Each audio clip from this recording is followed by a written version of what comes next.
Daily थोड़ी थोड़ी मेहनत करके एक दिन ये मेहनत आपको बड़ा रिजल्ट देगी। नमस्कार दोस्तों, मेरा नाम है दीपक यादव। मैं वेलकम करता हूँ आपका अनलॉक प्रिपरेशन चैनल पर। तो आपको डेली थोड़ी थोड़ी मेहनत करनी है और इस दिन एक दिन आपको इसी थोड़ी थोड़ी मेहनत का रिजल्ट मिलेगा, जो बहुत काफ़ी बड़ा रिजल्ट मिलेगा। ठीक है। तो जो लोग बीच में मेहनत करते हैं फिर रुक जाते हैं, फिर मेहनत करते हैं फिर रुक जाते हैं, तो ऐसे लोगों का रिजल्ट नहीं हो पाता है। तो सभी लोगों को ये बात अच्छे से समझनी होगी, है ना, कि कंटिन्यूटी बनाए रखें। ठीक है। जो जहाँ भी पढ़ रहा है, जैसे भी पढ़ रहा है, अपना कंटिन्यूटी बनाए रखें। भले ही आप अपने पढ़ाई में दिन में 1 घंटा का दे पा रहे हैं तो 1 घंटा ही दें, है ना। जरूरी नहीं कि एक दिन में आप 10 घंटे दे रहे हो, 1 या 2 घंटे अगर दे पा रहे हो, लेकिन इसको कंटिन्यूसली दिया जाए तो ये बेटर रहेगा। ठीक है। और आपका एग्ज़ाम जैसा कि जनवरी में है ना, तो उसको आप टारगेट बनाइए और अच्छे से अपनी प्रिपरेशन कीजिए। देखा है हमने कि इस वीडियो में जो भी लास्ट क्लास थी उसमें एक क्वेश्चन दिया था लास्ट में, तो बहुत से लोग तो उस क्वेश्चन तक पहुंच भी नहीं पाए। ठीक है। तो वो आंसर क्या करेंगे? तो आप अगर वीडियो देख रहे हैं तो अंत तक ज़रूर देखें, है ना। लास्ट में क्वेश्चन दिया जाता है, उसको आप ज़रूर सॉल्व करें और उसका आंसर ज़रूर कमेंट में लिखें। ठीक है। तो ये हमारा थर्ड प्रैक्टिस सेट है, तीसरा। ठीक है। सीटेट के लिए जो हमारी क्लास चल रही थी। ठीक है। तो आइए देखते हैं इसमें पहला क्वेश्चन, और सारे ये क्वेश्चन प्रीवियस ईयर है। ठीक है। तो आपको एग्जाम में ऐसे ही क्वेश्चन मिलने वाले हैं और इतने ही सिंपल या इतने ही टफ क्वेश्चन मिलने वाले हैं। ये मैं सोचे क्वेश्चन ज़्यादा सिंपल है, ज़्यादा टफ है, आपके एग्जाम में ऐसे ही क्वेश्चन आते हैं। ठीक है। चलिए देखिए, क्वेश्चन है हमारा, पहला क्वेश्चन है, एक वर्ग के रूप में तार 144 सेंटीमीटर का क्षेत्रफल घेरता है। ठीक है। तो हमसे क्या बोला जा रहा है कि एक वर्ग के रूप में एक तार है। सपोज एक तार है जो एक वर्ग के रूप में है। ठीक है। अब इसका एरिया कितना है, कितना एरिया घेर रहा है? 144 सेंटीमीटर। ठीक है। यानी इसका एरिया, अगर मैं बात करूं एरिया या क्षेत्रफल की बात करूं, तो वो कितना है? 144 सेंटीमीटर स्क्वायर। ठीक है। अच्छा, आगे क्या बोला जा रहा है? यदि इसी तार को एक आयत के रूप में मोड़ा जाए। अब जो यही तार है ना, इसका हम लोग क्या बनाएंगे? एक आयत बनाएंगे। ठीक है। जिसकी लंबाई 16 सेंटीमीटर है और उस आयत की लंबाई कितनी है? 16 सेंटीमीटर है लंबाई, लेंथ। तो कितना क्षेत्रफल घेरा जाएगा? तो आयत जो बनेगा वो कितना क्षेत्रफल घेरेगा, हमसे ये बोला गया है। तो आयत का क्षेत्रफल पता होने के लिए हमें क्या पता होना चाहिए? आयत की लंबाई और चौड़ाई। तो हमें लंबाई तो दे रखी है 16 सेंटीमीटर, लेकिन हमें चौड़ाई नहीं दे रखी है। तो सबसे पहले हमारा टारगेट तो यही रहेगा कि आयत की चौड़ाई निकालेंगे। ठीक है। अच्छा उससे पहले क्या है, जैसे कि सपोज ये वर्ग था स्क्वायर, तो उसका एरिया कितना दे रखा था? 144 सेंटीमीटर। ठीक है। अब अगर हमें आयत के बारे में जानना है, उसका पेरीमीटर जानना है चौड़ाई निकालने के लिए, तो हमें इसका पेरीमीटर पता होना चाहिए। ठीक है। तो अगर वर्ग का एरिया 144 सेंटीमीटर है और वर्ग का एरिया का फॉर्मूला होता है क्या? साइड स्क्वायर, या फिर हम लोग इसको बोलते हैं ए स्क्वायर। वर्ग का एरिया बराबर होता है ए स्क्वायर, बराबर हो गया, क्या हो जाएगा? 144 सेंटीमीटर।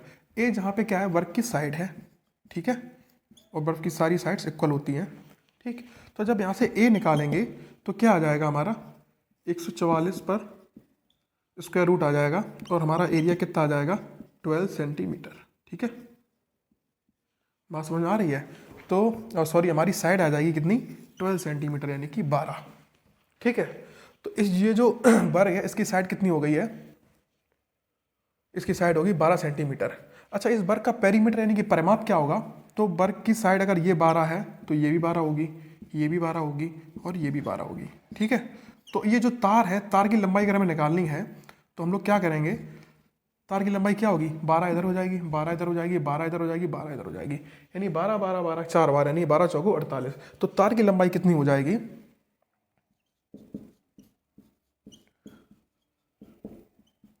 48 सेंटीमीटर। ठीक है। ये तार की लंबाई होगी। अब इसी तार की लंबाई से एक क्या बनाया गया है? एक बनाया गया है आयत। ठीक है। और आयत की हमें लंबाई दे रखी है। अच्छा, तो ये जो तार की लंबाई 48 सेंटीमीटर है, यही क्या होगा? आयत का परिमाप। ठीक है। तो आयत का परिमाप बराबर हम लोग लिखेंगे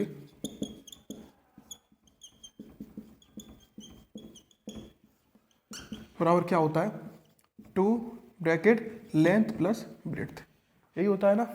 आयत का परिमाप हमें दे रखा है, कितना दे रखा है? 48 सेंटीमीटर, 48 हो गया। 2 ब्रैकेट लेंथ कितनी दे रखी है? 16 सेंटीमीटर, प्लस ब्रेड्थ हमसे पूछी गई है। ठीक है। अच्छा, ये जो 2 है इसका इधर क्या लग जाएगा? डिवाइड लग जाएगा, तो हम लोग डायरेक्ट यहीं से कट कर दे रहे हैं। तो ये हमारा हो जाएगा 24 यानी कि 24 सेंटीमीटर। ठीक, तो ये 24 और जब ये 16 इधर आएगा, 16 प्लस बी, नीचे दिख रहा होगा आई होप। ठीक है, अब देखो क्या होगा, यहाँ से निकाल लेते हैं। अब ये 16 इधर ले आएंगे तो ये हो जाएगा 24 माइनस 16 इजकल टू बी। ठीक है, तो ये हमारी बी की वैल्यू कितनी हो जाएगी, यहाँ से इसको माइनस करेंगे तो ये हो जाएगी हमारी 8 सेंटीमीटर। क्या हो जाएगी बी की वैल्यू। ठीक है, यानी ब्रेड्थ हमारी कितनी हो जाएगी 8 सेंटीमीटर और 16 सेंटीमीटर हमारी लेंथ दे रखी है। तो हमारा एरिया क्या हो जाएगा, तो हमारा एरिया हो जाएगा, आयत का एरिया क्या होता है, आयत का क्षेत्रफल यानी हो जाएगा हमारा आयत का क्षेत्रफल क्या होता है, लंबाई गुणे चौड़ाई। लंबाई हमारी 16 है, चौड़ाई हमारी अभी 8 निकली है ना, और 16 अट्ठे 128। ठीक है, 128 सेंटीमीटर स्क्वायर। तो ये हमारा आयत का क्षेत्रफल आ गया। ठीक है, तो 128 हमारा ऑप्शन नंबर 3 ये हमारा आंसर हो जाएगा। ठीक है, आशा करते हैं समझ में आया होगा आपको। ठीक है, कल से डिफरेंट कलर का मार्कर लेंगे। ठीक है, 2, क्योंकि ये क्वेश्चन और सॉल्यूशन दोनों आपस में मिक्स हो जा रहे हैं। चलिए नेक्स्ट क्वेश्चन देखते हैं।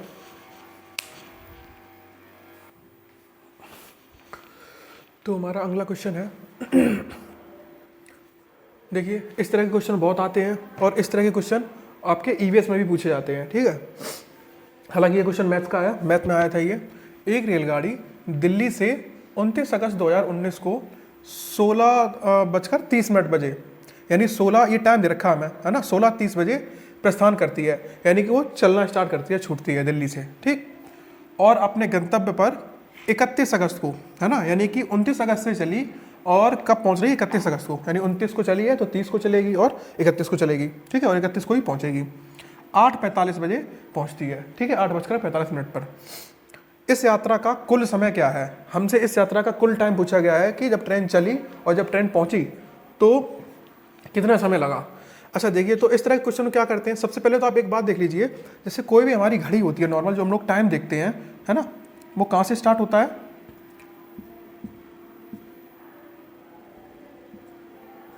वो हमारा टाइम स्टार्ट होता है 12 से। कहाँ से स्टार्ट होता है, वो 1 से स्टार्ट होता है। जैसे हमारे घरों में जो घड़ी होती है, यहाँ पे होता है 12, यहाँ पे होता है 1 2 3 4 5 6 7 8 9 बज जाते हैं, 10 11 और ये 12 बज जाते हैं। तो हमारे घरों में जो घड़ी होती है और नॉर्मल जो यूजुअली टाइम होता है जिसे हम लोग AM PM बोलते हैं ना, कि सुबह का टाइम हो गया जो 12 बजे तक वो AM और 12 बजे के बाद से जो PM। तो देखिए क्या होता है, एक्चुअल में क्या होता है, टाइम का कैसा सिनेरियो रहता है। आप देखिए रात में जैसे ही बजते हैं 12, ठीक है ना, जैसे एग्जैक्ट 12 बजे हैं तो वो 12 ना बज के वो टाइम हो जाता है 0:0 ठीक है, जब हम लोग बोलते हैं कि फिक्स 12 बजे हैं, 12:0, है ना। जैसे कि जब न्यू ईयर आती है तो लोग एक्टिवेट हो जाते हैं, है ना, 31 दिसंबर को नाइट में, है ना, तो जैसे ही फिक्स 12 बजते हैं वैसे ही उन लोगों का कॉल मैसेज स्टार्ट हो जाते हैं। तो उस समय टाइम क्या रहा होता है, 0:0, है ना। फिर उसके बाद होता है 0:1, फिर 2 मिनट, इस तरह से टाइम आगे बढ़ता है। फिर यहाँ पे क्या हो जाता है, जैसे ये एक पूरा 1 घंटा हो जाता है वैसे यहाँ पे हो जाता है 1:0, 1:02, ठीक। तो इसको हम लोग 0 बोलते हैं, 1 2, फिर 3 बजते हैं, फिर मॉर्निंग का 4 बजता है, फिर सुबह के 5 बजते हैं, फिर 6 बजते हैं, है ना, फिर 7 बजते हैं, फिर 8 बजते हैं जहाँ पर कुछ लोग उठते हैं, फिर 9 बजेंगे, फिर 10 बजेंगे, है ना, फिर दिन के 11 बजेंगे, फिर जैसे ही एग्जैक्ट क्या बज जाएंगे 12 दोपहर के, ठीक। और 12 के बाद फिर टाइम जो स्टार्ट हो जाता है उसको हम लोग 1 बोलते हैं, जो दोपहर के, लेकिन वो 1 ना बज से वो क्या होता है, वो टाइम होता है 13। फिर 2 बजे उसको क्या बोलते हैं 14, फिर क्या बोलते हैं 15, 16, इसी तरह से 17, 18, है ना, 19, 20, 21, 22, 23 और ये वाला टाइम हमारा क्या हो जाता है 24। इस तरह से हमारे बन जाते हैं 24 घंटे, ठीक है। तो जब कभी भी आपसे बोला जाए कि 13 बजे हैं 13, तो आपको क्या मानना है, आप सोचोगे कि जो वो टाइम दे रखा है 13 बजे है, वो टाइम क्या दिन का दे रखा है मैं, है ना, यानी 12 बजे के बाद वाला। तो 13, तो 12 में हम लोग क्या जोड़ेंगे, 1 जोड़ेंगे तो क्या बन जाएगा 13। आपसे टाइम दे रखा है कि भाई 15 बजे हैं, तो आप क्या सोचोगे कि दिन के 12 बजे के बाद ही तो 15 बजेंगे, यानी 12 से कितना ज़्यादा है, ये 3 ज़्यादा है, तो हम लोग बोल देंगे दिन का 3 बजा है, ठीक है। तो इसी तरह से हमको देखना है, ठीक। तो ये जो क्वेश्चन है ना, उस क्वेश्चन में ये जो 16:30 दे रखा था, इसका मतलब क्या हो जाएगा, तो ये 16:30 इसका मतलब क्या हो जाएगा, 12 से कितना ज़्यादा है, तो आपने कहा 12 से ये 4 ज़्यादा है, 12, 13, 14, 15, 16 और आधा घंटा और ज़्यादा है, यानी कि 4.5 घंटे ज़्यादा है। तो ये टाइम क्या हो जाएगा, ये हो जाएगा हमारा 4:30 शाम का, इवनिंग का, ठीक है, तो आपको इस तरह से याद रखना है। अब चलिए क्वेश्चन को देखते हैं, इसको हटा दो, चलिए इसको बना रहने देते हैं, ठीक है, काम आएगा। चलिए अब क्वेश्चन देखिए।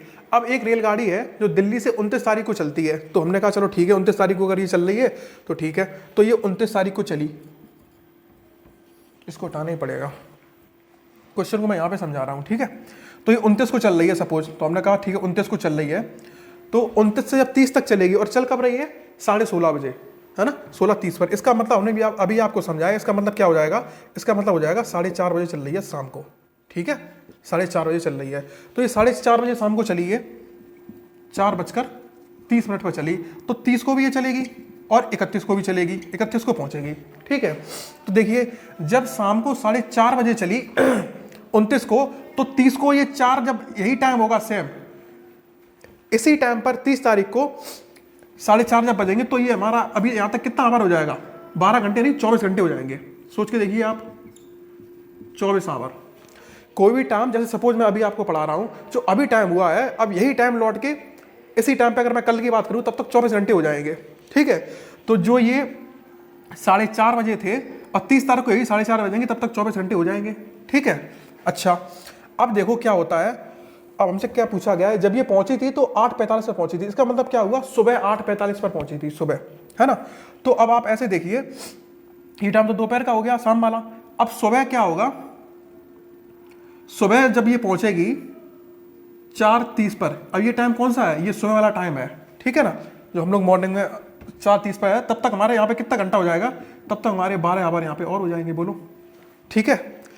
ये क्या होता था, ये तो हमारे शाम के थे, है ना, शाम से शाम तक चले 24 घंटे। अब ये सुबह तक चलेंगे, जब 4:30 बज जाएंगे तो हमारे कितने हो जाएंगे, 12 घंटे और हो जाएंगे। अब सुबह के 4:30 बज चुके हैं, लेकिन हमें कहाँ तक चलना है, हमें चलना है 8:45 तक, है ना। 4:30 बज चुके हैं, 5:30, 6:30, 7:30, 8:30, ठीक है। तो कितने घंटे और हो जाएंगे, 4 घंटे और हो जाएंगे, देखिए, है ना। तो 4 घंटे हमें और मिल जाएंगे, कब तक, 8:45 तक। 8:45 तक हमें क्या मिल जाएंगे, 4 घंटे और मिल जाएंगे और 15 मिनट और मिल जाएंगे। ये देखो 4 घंटे, 8:30 यहाँ पे हो जाएगा, इसमें 15 मिनट और है, तो हमारे हो जाएंगे 4 घंटे 15 मिनट, ठीक। तो हमसे पूछा गया था टोटल टाइम कितना लगा था, तो देखो कितना टाइम लग गया, 24 घंटे ये लग गए, 12 घंटे ये लग गए, 24 और 12 कितने हो गए, 4 2 6 4 10, और इनको भी 4 घंटों को भी ऐड करेंगे, 4 2 6 4 10, यानी 0 2 3 और 1 4, यानी कि 40 घंटे तो ये हो गए, और क्या हो गए हमारे 15 मिनट, ठीक है। तो 40 घंटे 15 मिनट ये हमारा टाइम लग जाएगा, ठीक है, अपनी यात्रा को कवर करने में। तो हमारा ऑप्शन 3 हो जाएगा, 40 घंटे 15 मिनट, ठीक है। बिल्कुल बेसिक सा क्वेश्चन था, बस आपको समझना था, ठीक है, इसलिए क्लॉक बनाई गई थी। अगला क्वेश्चन देखेंगे, अगला क्वेश्चन देखते हैं। क्वेश्चन बोल रहा है, एक 180 सेंटीमीटर लंबे तार को आयत का रूप दिया गया है, यदि आयत की चौड़ाई 30 सेंटीमीटर है तो इसकी लंबाई क्या है। अच्छा देखिए, एक तार है 180 सेंटीमीटर लंबा, ठीक है, तो उसको हमने आयत का रूप दिया है, तो जरा देखिए कैसे आयत का रूप देंगे। सपोज एक तार है लंबा लंबा एक तार है, ये इस तरह का एक तार है कोई, ठीक है। अब इस तार को हमने क्या किया, तार को हमने मोड़ना स्टार्ट किया, तो हम तार को यहाँ से यहाँ तक ले गए, उसमें एक हमने यहाँ से उसको मोड़ दिया, फोल्ड किया और उसको इस तरफ से ले गए, ठीक है, और फिर हम उसको इधर से ले गए, है ना, और फिर उसको यहाँ तक ले गए, ठीक। तो यही जो 180 मीटर लंबा तार था, सेंटीमीटर लंबा जो तार था, उसको हमने इस शेप में बना दिया, आयत की शेप में, ठीक है। तो अब जो ये तार होगा, ये इसका जो जिसको परिमाप बोलते हैं, पेरीमीटर बोलते हैं, उसकी लंबाई भी कितनी होगी, 180 होगी, सेंटीमीटर होगी, क्योंकि उसी को तो हमने मोड़ा है। अच्छा, और उसकी हमें क्या ब्रेड्थ दे रखी है, हमें कितनी ब्रेड्थ यानी चौड़ाई दे रखी है 30 सेंटीमीटर, तो उसकी लंबाई पूछी गई है। तो आयत का परिमाप कैसे निकालते हैं, तो आयत का जब भी हम लोग परिमाप निकालेंगे, आयत का परिमाप कैसे निकालेंगे, 2 ब्रैकेट, आयत का परिमाप हमें कितना दे रखा है, देख लो जरा, परिमाप दे रखा है कितना, 180 सेंटीमीटर, ये सब जोड़ के, यानी कि ये लंबाई कितनी थी, 180 सेंटीमीटर थी, ठीक। आयत का परिमाप का फॉर्मूला क्या होता है, 2 bracket length plus breadth equal to 180 centimetre.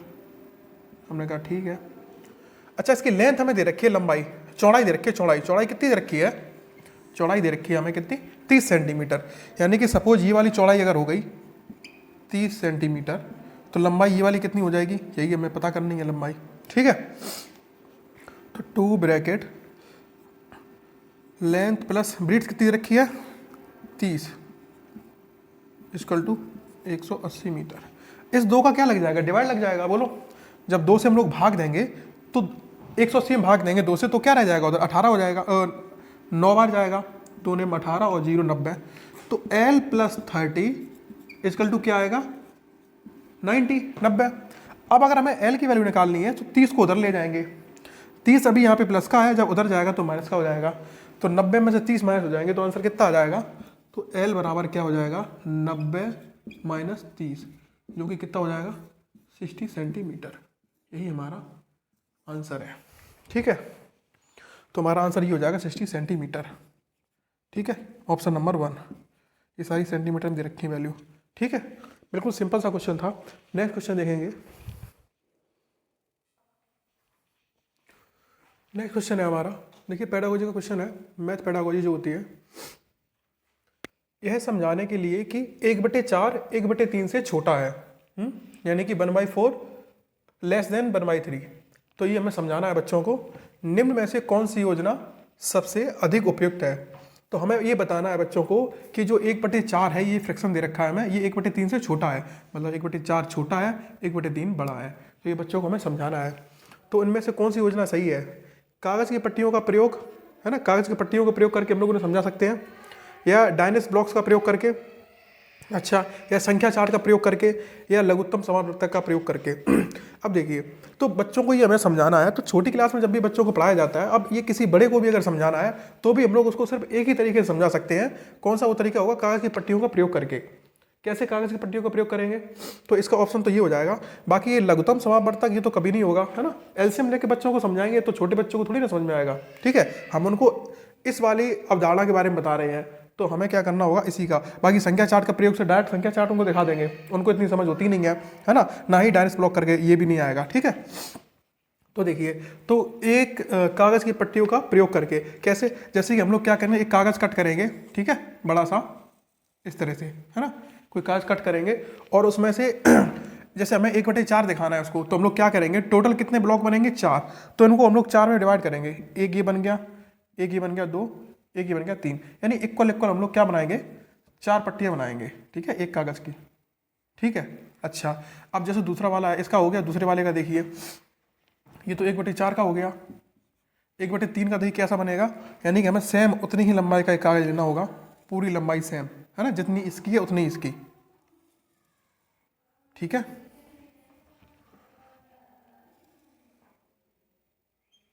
Same लंबाई का हमें कागज लेना होगा। अब इसमें 4 पट्टियां बनी थी, है ना, इसमें खाने कितने बनेंगे 3, तो बराबर बराबर के इक्वल इक्वल के 3 खाने बनाएंगे, है ना। तो एक ये हो जाएगा यहाँ से लेके यहाँ तक, और ये एक तो ये हो गया हमारा। ठीक है, एक हमारा हो जाएगा ये। ठीक है, सपोज करिए इक्वल इक्वल के हमने 3 खाने बना लिए, तो ये हो गया हमारा 1/3 का, है ना। अब देखिए, तो 4 में से कितना, एक को हमें दिखाना है, तो एक को हम लोग यहाँ पे कलर करके बच्चों को बताएंगे कि देखो बच्चों ये हमने एक को कलर कर दिया, यानी कि ये हो गया हमारा रिप्रेजेंटेशन किसका हो गया, 1/4 का। ठीक, अच्छा, अब ये किसका रिप्रेजेंटेशन हो गया, 1/3 का। तो इसमें हम लोग एक को करेंगे कलर, तो सपोज हमने इसको कर दिया सेड। ठीक है, इसको हमने कलर कर दिया। अब बच्चों से बोलेंगे, बताओ बच्चों इनमें से कौन सा बड़ा है ना, तो 3 में से 1 बड़ा है या 4 में से 1 बड़ा है, यानी इनमें से कौन सा बड़ा है। तो बच्चों को देख के तुरंत ही लगेगा कि देखिए सबसे ज़्यादा कौन ज़्यादा कलर किसमें ज़्यादा फेल है। देखिए इसमें तो यहीं तक कलर फेल है, इसमें कहाँ तक कलर फेल है, यहाँ तक फेल है। ठीक है, तो बच्चों को पता लग जाएगा कि जो ये वाली फ्रैक्शन है ये छोटी है, 1/4 वाली ये छोटी है, और 1/3 जो फ्रैक्शन है ये फ्रैक्शन बड़ी है। ठीक है, इसको हम लोग देख के बता सकते हैं, तो बच्चे इसको देख के बता सकते हैं, ये उनको समझ में आ जाएगा इजीली। ठीक है, तो हमारा आंसर क्या हो जाएगा, कागज़ की पट्टियों का प्रयोग करके इस तरह की हम ये पट्टियाँ बनाएंगे, है ना। ठीक है, तो नेक्स्ट क्वेश्चन देखिए,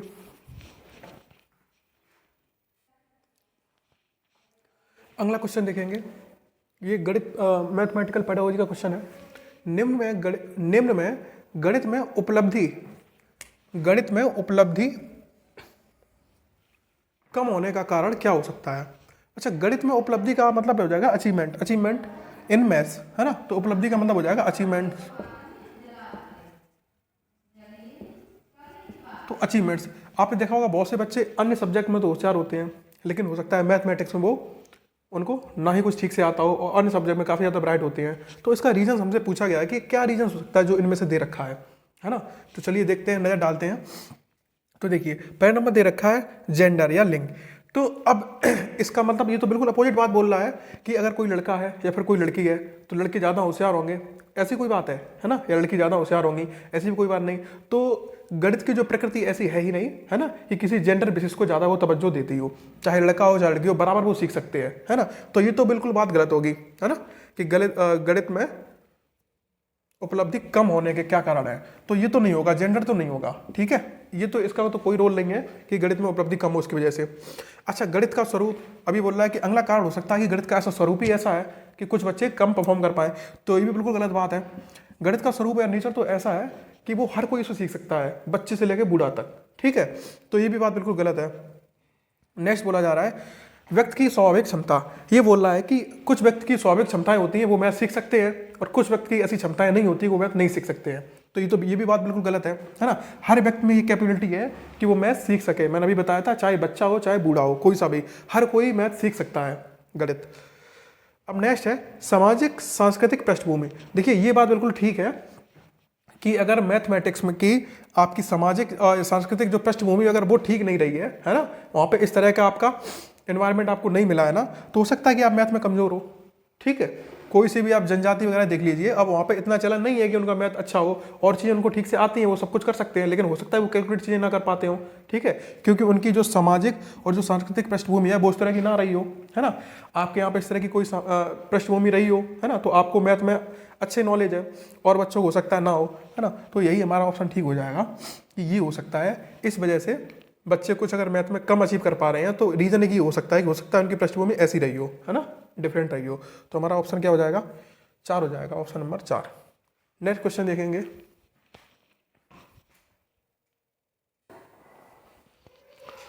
तो नेक्स्ट क्वेश्चन देखेंगे। क्वेश्चन दे रखा है मैं एक 2 अंकों की संख्या हूं। अब देखिए कुछ हमें 3 क्लू दे रखे हैं, है ना, जिस नंबर की बात हो रही है उसके बारे में हमें 3 बातें दे रखी हैं। तो इन बातों को देख के हमें पहचानना है, स्टेटमेंट्स को देख के हमें पहचानना है कि इनमें से वो कौन सा नंबर होगा। तो देखिए हम लोग ऐसे क्वेश्चन में क्या करते हैं, स्टेटमेंट देखते जाते हैं, और जो स्टेटमेंट सेटिस्फाई होता है उसको क्या करते हैं, और जो सेटिस्फाइड नहीं होता है उसको हम लोग यहाँ से नंबर को हटाते जाते हैं, ठीक है।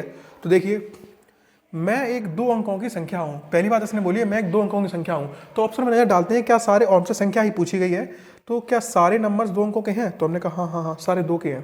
तो अभी तक तो हमारा सारे ऑप्शन ठीक हो सकते हैं, अभी हमने कोई भी ऑप्शन अलग नहीं कर पाया। दूसरा स्टेटमेंट बोला है दहाई के स्थान पर अंक और इकाई के स्थान पर अंक क्रमिक अभाज्य संख्या है। मतलब दहाई के स्थान पर और जो इकाई के स्थान पर अंक है ना, वो क्रमिक अभाज्य संख्या है। जैसे इकाई दहाई, तो यहाँ पे भी एक अभाज्य संख्या है, उसके बाद जस्ट यहाँ पे जो नंबर आया है वो भी एक अभाज्य संख्या है, वो भी क्रम से। चलो देखते हैं क्या दोनों अभाज्य संख्या है। देखिए 2 के बाद अगली अभाज्य संख्या 3 आती है। हाँ चलो ये तो हो सकता है, ये भी अभाज्य संख्या है। 3 ये भी अभाज्य है, और 3 के बाद अगली अभाज्य 5 आती है, ये भी ठीक है, ये भी हो सकता है। अब एक कोई अभाज्य संख्या नहीं है, ठीक है, एक ना ही अभाज्य संख्या है ना ही भाज्य संख्या है ना। तो मतलब एक हमारा ऑप्शन ये वाला तो ऑप्शन नहीं होगा, ठीक। और एक के बाद वैसे भी अगली अभाज्य संख्या अगर एक होती भी तो फिर 2 आना चाहिए था, बट उसने क्रमिक बोला है ना, क्योंकि तो यहाँ पे तो 3 आया है, बट ये हमारा ऑप्शन होगा ही नहीं। अच्छा, अब बोला है कि 5 और 5 के ये भी अभाज्य संख्या है, इसके बाद अगली अभाज्य क्या आएगी 7, तो ये भी ठीक है। तो अभी तक तो ये भी आंसर हो सकता है।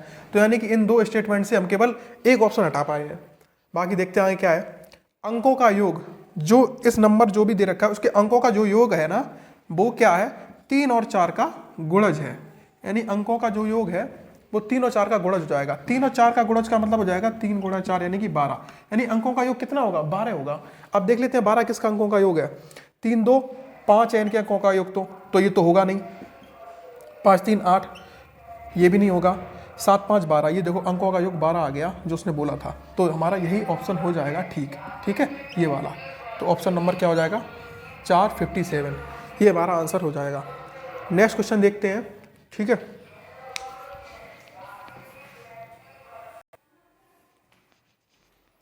आइए तो देखते हैं नेक्स्ट क्वेश्चन। अब जो ये क्वेश्चन दे रखा है, ये क्वेश्चन इतना सिंपल सा क्वेश्चन है, और ये अच्छे धुरंधर इस क्वेश्चन को गलत करके आते हैं, ठीक है। एग्जाम में जब ये क्वेश्चन आता है तो बच्चे 99% गलत करके आते हैं, चाहे उनसे जल्दबाजी समझ लो, चाहे वो कन्फ्यूज हो जाते हैं एकदम से, क्योंकि यहाँ पे एग्जाम का प्रेशर हैंडल नहीं कर पाते हैं। तो इस क्वेश्चन को करने का सबसे सिंपलेस्ट तरीका है, वो मैं ही बता सकता हूँ, कोई नहीं बता सकता। ठीक है, तो देखिए हमसे क्या बोला गया है कि आरोही क्रम में व्यवस्थित करने पर निम्न में कौन सी संख्या तृतीय स्थान पर आएगी, यानी कि तीसरे प्लेस पर कौन सी आएगी, तीसरे नंबर पर। नंबर को हम लोग व्यवस्थित करेंगे आरोही क्रम में। आरोही क्रम का मतलब होता है असेंडिंग ऑर्डर, है ना, बात हो रही है असेंडिंग ऑर्डर में। तो असेंडिंग ऑर्डर में जब इनको हम लोग व्यवस्थित करेंगे तो तीसरे नंबर पे क्या आएगा। अब देखिए, अब ऐसे क्वेश्चन में क्या करते हैं, हमें ये ऑप्शन दे रखे हैं, हम लोग क्या करते हैं, डेसिमल के बाद हम लोग देखेंगे कि कितने कितने डिजिट आए हैं। डेसिमल के बाद कितने डिजिट आए, 2, डेसिमल के बाद 2, डेसिमल के बाद 3, डेसिमल के बाद 3, डेसिमल के बाद 2। तो देखा है हमने, कहीं पे 2 आए हैं डेसिमल के बाद डिजिट और कहीं पे 3 आए हैं। हमें क्या करना होता है, जो मैक्सिमम डिजिट आया है 3, हमें सबको डेसिमल के बाद 3 डिजिट कर लेना होता है, जो सबसे ज़्यादा बार होते हैं। ठीक है, और वो कैसे करना है आपको पता हो। जैसे हमने एक नंबर लिख दिया, सपोज ये हमने बोला कि इसमें डेसिमल कहाँ है, कोई एक नंबर है 2, तो आपने कहा डेसिमल किसी भी नंबर के पीछे होता है, भले ही वो शो ना कराया जाए। ठीक है, और उसके पीछे फिर डेसिमल के बाद क्या होता है, उसके पीछे क्या होती है, 0 होती है। कितनी 0 होती है, अनलिमिटेड, इनफाइनाइट, कितनी भी आप 0 लगा लो, इसका मतलब सिर्फ क्या, 2 ही रहेगा। ठीक है, इतनी बात समझ में आई। तो डेसिमल के बाद कितनी भी 0 लगा लो तो उसका मतलब क्या होगा, डेसिमल के पीछे उसका मतलब कोई मतलब नहीं होता है ना, तो डेसिमल का। अच्छा, जैसे यहाँ पे लगा है अब जैसे यहाँ पे तो 0 का मतलब है क्योंकि इसके पीछे नंबर 7 आ गया। अगर एंड में 0 देखा जाए, जैसे सपोज यहाँ पे लिखा है 1.23 और हमने यहाँ पे लगा दिया 0 0 0, कितनी भी 0 लगा दूँ इसका मतलब 1.23 ही रहेगा। ठीक है, अब यहाँ पे कितनी भी 0 लगा दूँ। हाँ, ऐसी अगर कंडीशन है कि 1.01 है ना, अब यहाँ पे 0 का मतलब है, यहाँ पे एक्स्ट्रा 0 नहीं लगा सकते हैं, लेकिन एंड की बात हो रही है, बिल्कुल एंड में। ठीक, अच्छा, तो हमने क्या बोला था, सारी जगह पे देखो 2 डिजिट आए, यहाँ पे 2, यहाँ पे 3 आए, यहाँ पे 3 आए, यहाँ पे 2 आए, तो हम लोग क्या कर लेंगे, सबको 3 डिजिट बना लेंगे। तो उसके लिए क्या करना हो गया, ऑब्वियस सी बात है, हमें 0 लगानी होगी, तो यहाँ पे हमने 0 लगा लिया, 3 डिजिट बन गए। यहाँ पे ऑलरेडी 3 थे, यहाँ पे 3 थे, यहाँ पे हम लोग क्या करेंगे, 0 लगा लेंगे, 3 डिजिट यहाँ पे भी बन गए, यहाँ पे भी एक 0 लगा लेंगे, 3 डिजिट यहाँ पे भी बन गए। ठीक है, सभी में डेसिमल के बाद 3 डिजिट बन गए। हमें दिखाना है आरोही क्रम में, और तीसरे नंबर पे क्या आएगा, तो चलिए देखते हैं। अब आरोही क्रम में नहीं, सबसे छोटा नंबर हमें चाहिए, फिर उसके बाद उससे थोड़ा बड़ा, फिर उससे थोड़ा बड़ा, मतलब इस तरह का। आरोही क्रम का मतलब ये होता है कि कोई भी नंबर हमें इस तरह का चाहिए, सबसे छोटा नंबर हो, उससे फिर थोड़ा बड़ा हो, फिर उससे थोड़ा बड़ा हो, फिर उससे थोड़ा बड़ा हो, है ना, फिर उससे थोड़ा बड़ा हो, इस तरह से। ये होता है हमारा क्या, आरोही क्रम। ठीक है, चलिए ठीक है। तो सबसे छोटा नंबर इनमें देखो कौन सा है, 7 के बाद कुछ और, यानी 7 पॉइंट समथिंग, तो ये हो जाएगा 7 पॉइंट समथिंग, ये 7 पॉइंट, सारे 7 के बाद है, ये देखो ये 7 से भी कम है, यानी 0 पॉइंट, तो सबसे पहले नंबर पे तुम्हारा ये नंबर आ जाएगा। ठीक है, अच्छा ठीक है, हमें पहला नंबर मिल गया। अब इनमें से देखेंगे सबसे छोटा कौन सा है, तो 7 दशमलव समथिंग, सारा 7 है। अब देखेंगे सबसे ज्यादा कौन सा है, देखिए, तो इसको हम लोग क्या करेंगे, 7 दशमलव, हालांकि ये होता है 070, इसको हम लोग ऐसे प्रोनाउंस करेंगे, लेकिन हम लोग थोड़ी देर के लिए सोचेंगे कि 7.070। ठीक है, 7.700। अब आप सोच के बताइए 7.070 छोटा है या 700, तो ऑब्वियस सी बात है, आप कहोगे सर 070 छोटा है ना, 700 बड़ा है, तो ऐसे ही हम लोग सोचेंगे। अच्छा, तो ये तो नहीं होगा, और ये 7.707, ये देखिए इससे भी बड़ा है, ये वाला नंबर, ये नंबर इससे भी बड़ा है ना, ये वाला नंबर। ठीक, तो हमें इससे फिलहाल कोई मतलब नहीं। अब देखिए 7.007, ये नंबर सबसे छोटा है, 7.007 ये, और 7.070, इन दोनों में से कौन सा नंबर छोटा है, तो आप कहोगे सर ये नंबर छोटा है ना, तो हम लोग इसको लिखेंगे, ये कौन से नंबर पे आएगा, दूसरे नंबर पे आएगा। अब आया हमारा थर्ड नंबर पे कौन सा आएगा, तो हमारा थर्ड नंबर पे आ जाएगा ये 7.070, ये आ जाएगा हमारा थर्ड नंबर पर। बाकी फोर्थ नंबर पे कौन आ जाएगा, 7.700, 7.707, तो फोर्थ नंबर पे ये आ जाएगा 700, और 700 के बाद आएगा 707, ये आ जाएगा हमारा फिफ्थ नंबर पर। कितने सिंपल तरीके से हमने कर लिया, है ना। जो लोग ये वीडियो देख रहे होंगे उनको समझ में आ रहा होगा कि इस क्वेश्चन को करना कितनी टेढ़ी खीर है ना, कंफ्यूजन क्रिएट ज़्यादा होती है। तो हमारा थर्ड नंबर पे पूछा गया था, तृतीय स्थान पे कौन सा आएगा, तो ये वाला आ जाएगा 7.07, है ना, तो 7.007 ये वाला आ जाएगा, यानी कि हमारा तीसरा ही ऑप्शन आ जाएगा। ठीक है, 7.07, ये हमारा ऑप्शन ठीक हो जाएगा। नेक्स्ट क्वेश्चन देखते हैं।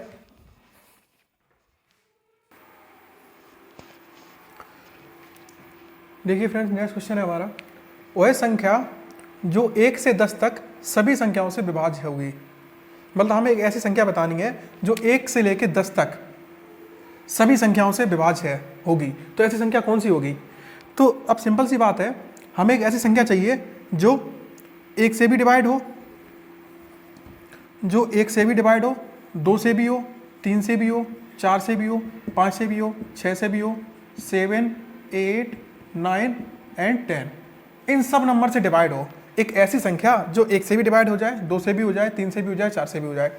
तो हमारे पास वैसे देखिए का ऑप्शन क्या है, एक तो हमारे पास ये ऑप्शन है कि हम लोग क्या कर सकते हैं, इसको एक एक ऑप्शन से उठा के चेक कर सकते हैं सबसे, ठीक है, ये भी जल्दी हो जाएगा। और हमारे पास क्या ऑप्शन है, तो जब भी हमें कोई एक ऐसा नंबर निकालना होता है तो हम लोग क्या करेंगे, हमारे पास ये ऑप्शन है कि हम इनका क्या ले सकते हैं, एलसीएम ले लेंगे और वही हमारा नंबर होगा। जो भी नंबर आएगा तो वो एक ऐसी संख्या होगी जो इन सबसे डिवाइड करेगी। अब एलसीएम लेने में बहुत टाइम लगेगा, ठीक है, तो हम लोग क्या करेंगे, ऑप्शन चेक कर लेंगे। आप एलसीएम लोगे इस तरह से लोगे, है ना, इसमें बहुत सारा टाइम लगेगा। तो ऐसे एलसीएम ना लेके आप एक और मेथड एलसीएम लेने का, आप ऐसे एलसीएम ले सकते हो। तो देखिए इनका एलसीएम अगर हमें लेना है तो कैसे निकालेंगे इनका एलसीएम, वही हमारा आंसर होगा। सबसे हम लोग क्या करेंगे, हम लोग बड़ा नंबर लेंगे, है ना। एलसीएम जब भी निकालो किसी भी नंबर का तो क्या करो, जैसे 2-3 नंबर दे रखे हैं उनमें सबसे बड़ा नंबर पकड़ो। तो आपने देखा सबसे बड़ा नंबर क्या है, 10। इसके फैक्टर कर लो कोई से भी जो आपके मन में आए, और इसके फैक्टर तो वैसे 2 ही होंगे, 5 दूनी 10 या 2 पंचे 10, है ना। तो हमने इसके फैक्टर कर लिए 2 गुणा 5, ठीक। तो एक नंबर ये हमने ले लिया, यहां तक बात होगी खत्म, ठीक है। अच्छा अब क्या करेंगे, दूसरा नंबर आ जाओ, 9 नंबर ले लो, 9। अब देखो 9 के फैक्टर वैसे 9 में 2 3 होते हैं, 3 और 3 मिलके तभी तो 9 बनाते हैं ना, है ना। तो देखिए तो 9 में 2 3 होते हैं। अब इधर देखिए कोई सा भी 3 है, तो हमने कहा एक भी 3 नहीं है, तो हम लोग यहाँ पे ये दोनों 3 लिख लेंगे, है ना, या फिर 9 लिख लेंगे एक साथ। तो ये नंबर भी खत्म हो गया हमारा। 8 के लिए देखें क्या होता है, 8 हमेशा होता है 2 गुणा 2 गुणा 3 बार, है ना, 4 दूनी 8, है ना, 2 चौको 8। तो देखिए 4 दूनी 8, इस 8 में देखिए क्या होता है, 4 दूनी 8, 4 और 2 होते हैं, तो 2 तो ऑलरेडी आ चुके हैं, हमें 4 चाहिए, और तो 4 हमने ले लिया, ठीक। 8 भी खत्म हो गया। 7 देखा, 7 अभी तक तो आया नहीं है, तो हमने इस 7 नंबर को भी ले लिया, ठीक। और क्या बचा हमारा 6। अब 6 क्या होता है, 6 में देखो 2 गुणा 3, यही तो 6 होता है, यानी एक 2 होता है, एक 3 होता है। तो देखो 2 भी आ चुका है, 3 भी आ चुका है, तो इसमें से हम बिल्कुल कुछ भी नहीं लेंगे, ठीक है। 5 देखो, तो 5 क्या कोई आया है, बिल्कुल है, 5 आ चुका है ऑलरेडी, अब हमें 5 की जरूरत है ही नहीं, तो 5 नहीं लेंगे। 4 देखो, 4 तो ऑलरेडी आ चुका है, ये देखो 4 लिखा है ना, तो 4 भी नहीं लेंगे। 3 देखो ऑलरेडी आ चुका है, ये देखो 3 लिखा है, 3 भी नहीं लेंगे। 2 भी ऑलरेडी आ चुका है, ये देखो, तो 2 भी नहीं लेंगे। तो हमारा एलसीएम क्या हो जाएगा, इतना ही हमारा एलसीएम होगा। इन सब का हमें कुछ नहीं करना, मल्टीप्लाई करना है। 2 पंचे 10 और 10 सत्ते 70, है ना, 70 यानी 7 चौको 28, यानी कि 2 28 यानी 280, और 3 तिरका 9, इनका मल्टीप्लाई कर लेंगे। 0 9 72 का 2 हासिल 7, 9 दूनी 18, है ना, 18 और 7 हो जाएगा हमारा 25। तो हमारा आंसर हमारा क्या हो जाएगा, वो संख्या कौन सी हो जाएगी, 25 20 वो संख्या हो जाएगी, जो कि हमारा ऑप्शन नंबर 4 दे रखा है। 25 20 हमारा आंसर हो जाएगा। अच्छा इसमें हम लोग एक चीज़ और देख सकते हैं, ये तो हम लोग निकाल लिया, हम लोग बाई आंसर ऑप्शन कैसे जा सकते हैं। देखो एलसीएम लेने का आपके पास एक ये मेथड था, है ना, ऐसे लाइन खींच के, या फिर आप ऐसे ले सकते हो। अब ये आपको थोड़ा इसे प्रैक्टिस करनी पड़ेगी, है ना। तो इधर you can try these method and these method, कोई सा भी आप मेथड ट्राई कर सकते हो। अब देखो एक बार हम आपको बाई ऑप्शन बता देते हैं कि बाई ऑप्शन इस क्वेश्चन को कैसे करना है, ठीक है।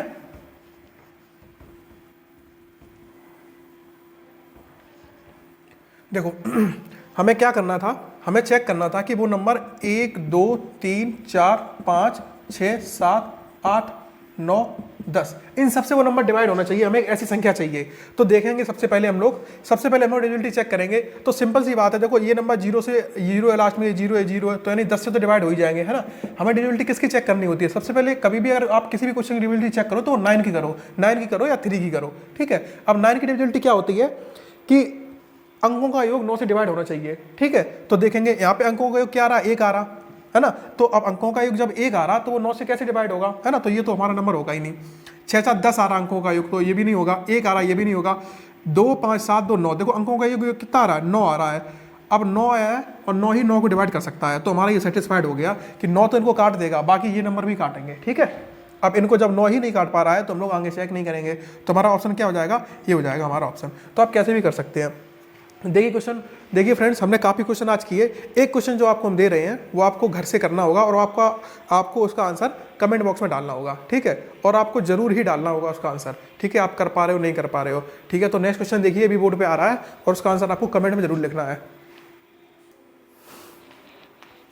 देखिए फ्रेंड्स, ये हमारा क्वेश्चन है, ये आपको होमवर्क में करना है, ठीक है। मैं यहाँ पे लिख दे रहा हूँ SW, और इसको आप जरूर कमेंट बॉक्स में लिखें, ठीक है। आंसर कमेंट करें, ठीक है। और हमारे चैनल को भी जरूर सब्सक्राइब करें।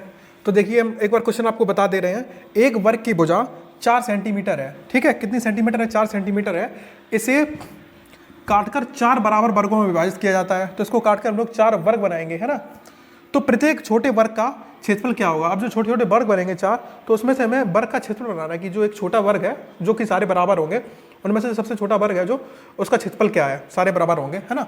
तो हमें वर्ग का क्षेत्रफल पूछा गया है। ऑप्शन है आपके 1 centimetre square, 16 centimetre square, 8 centimetre square और 4 सेंटीमीटर स्क्वायर। ये रहा आपका क्वेश्चन। और अगर आप यहाँ तक आए हो तो हमारे चैनल को जरूर सब्सक्राइब करें। हमारे चैनल का नाम क्या है आप सबको पता होगा, आप लोग सब्सक्राइब नहीं करते हो, देखते रहते हो बस। अनलॉक प्रिपरेशन, ठीक है। इसको जरूर सब्सक्राइब करें। Unlock preparation. और किसी ना किसी अपने एक दोस्त को जरूर शेयर करें जो सीटेट की प्रिपरेशन कर रहा है, और उससे सब्सक्राइब जरूर करवाएं, ठीक है भाई। सब्सक्राइब जरूर कर लेना। ये धन्यवाद। मिलते हैं नेक्स्ट प्रैक्टिस सेट में। धन्यवाद।